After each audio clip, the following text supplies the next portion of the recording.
நமக்கு பிடித்த விஷயத்தை பிடிக்காமல் செய்வார்கள். இனிமேல் செக் பண்ணி பாருங்க, ஆச்சரியமா இருக்குங்க. செட்டில் நடக்குங்க, இது நுணுக்கமா நடக்கும். நேரடியாக சொல்ல மாட்டாங்க. அமானுஷ பிடிக்கும்னு சொன்னா உடனே குட் அப்படின்னு சொல்லவும் மாட்டாங்க, பேட் சொல்ல மாட்டாங்க. நீயும் என்ன அர்த்தம்? பிடிச்சதா பிடிக்க வைக்கிறான். இவங்களோட குணம் எப்படி தெரியுங்களா? அடுத்தவங்களுக்கு பிடிச்ச விஷயத்த பிடிக்காம மாத்திர சந்தோஷங்கிறாங்க, திறமை நினைக்கிறாங்க.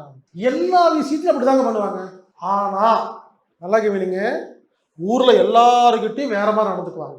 சில பேரை செலக்ட் பண்ணி மட்டும் தான் அப்படி பண்ணுவாங்க. சில மனைவிகள் ஹஸ்பண்ட மட்டும் டார்ச்சர் பண்ணுவாங்க, பையனை பொண்ணை விட்டுருவாங்க. சில மனைவி ஹஸ்பண்டையும் பையனையும் பொண்ணையும் மட்டும் டார்ச்சர் பண்ணுவாங்க, மற்றவங்க விட்டுருவாங்க. இவங்க ஒரு 1 2 3 ஒரு 5 பேர் செலக்ட் பண்ணிடுவாங்க, அவங்கள மட்டும் டார்ச்சர் பண்ணுவாங்க.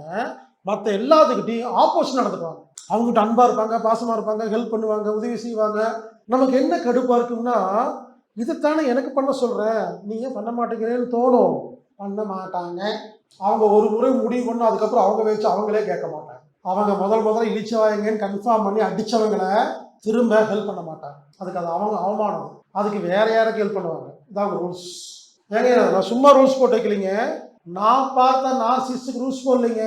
கடந்த 20 வருஷத்துல 1000க்கு மேற்பட்ட நார்சிஸ்ட் பஞ்சாயத்து முடிச்சிட்டேன். சொன்னா நம்ப மாட்டீங்க, யார் ஃபோன் பண்ணாலும் ஒரே மாதிரி தாங்க பிரச்சனையை சொல்றாங்க. இவங்கெல்லாம் எங்கேயோ ஒன்னா போய் ட்ரைனிங் எடுத்த மாதிரியே இருக்கு.